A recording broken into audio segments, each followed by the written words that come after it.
So let's get ready then for our first demonstration where we're going to look at auditing login events. Moving straight across now to our console. We can see that I've logged in as a standard user and we'll begin as a standard user. We've got a couple of commands that we can look at to begin with. If I use the command last log, we get to see then every user account, whether they've logged in or not. But each user is listed just once. If we want to cut this out, because a little bit confusing here where so many users haven't logged in because they are system accounts. So we can actually go through and use last log and pipe it through to grep -v to reverse the search. So we want to see lines that don't contain never. Let's see if we can get that spelled okay. So now we're only seeing our two user accounts, and of course our system is a little bit strange here because we haven't got into our user account management. That comes up in the third course, so the next course that follows on from this. But we get to see a little bit of information then about our user account. So we can see when root logged on, the last time root logged on, and then the last time that the user tux logged in. And we can even see the IP address where they're logging in from if it's a remote address. So with root, that would have been locally on the server console itself.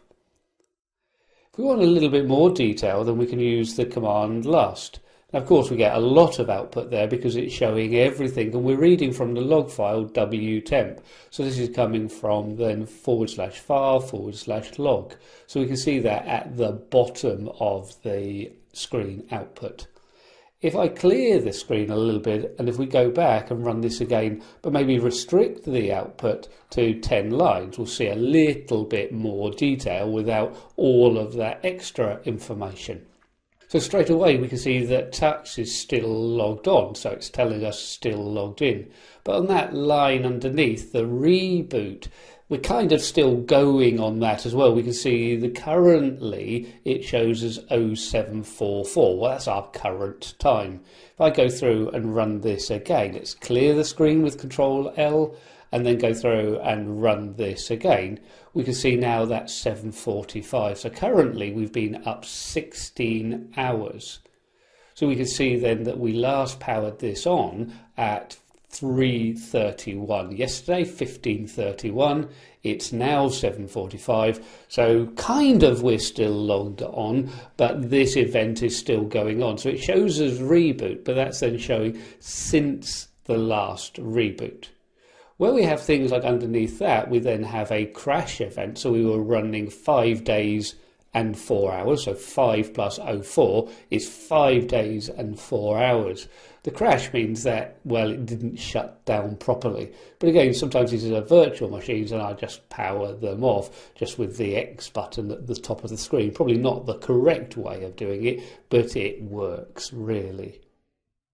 But obviously if we saw a lot of that on your real systems, then we would be a little bit more concerned. But we can start seeing how long our systems have been up and running as well. If I clear the screen out, and if we go through and look, let's say for last, and if we grep for still, let's say, this is in lowercase, we can list all of the users who are still logged in, and obviously we can see when they logged in. If we do something like last reboot, we can see all of these reboot events. And again, it's a very easy way then to scan down to see how long the system has been up for. And we are really looking for things like this, the 8 days, 18 days, these sorts of things are a good indication that we've had reliability on our system. Whereas when we're in much smaller times like this, it's more of an indication that for whatever reason we're doing a lot of reboots. It probably would have just been the type of a lesson that we were looking at, probably looking at booting our system when we're looking at all of those reboot events.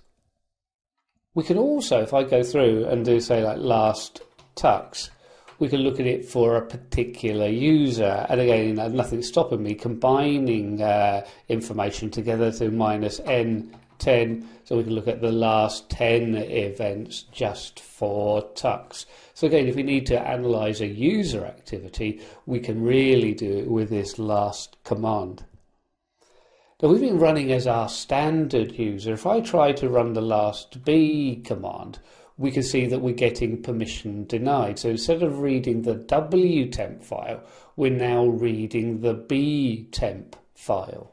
So let's clear this and then go through and run sudo and last B.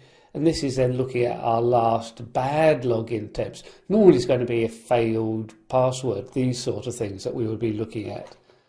And when we go through and look in here, well, we can see then we've had a few failed attempts for the root user, but nothing to be concerned about. They're all on local terminals, so not listed with an IP address or listed as the SSH connection. And again, looking at all of those IP addresses, they're local to this network. So hopefully this gives you a good idea where to start looking for auditing your logons on your CentOS system. We're going to move into now looking at auditing our SU and sudo access.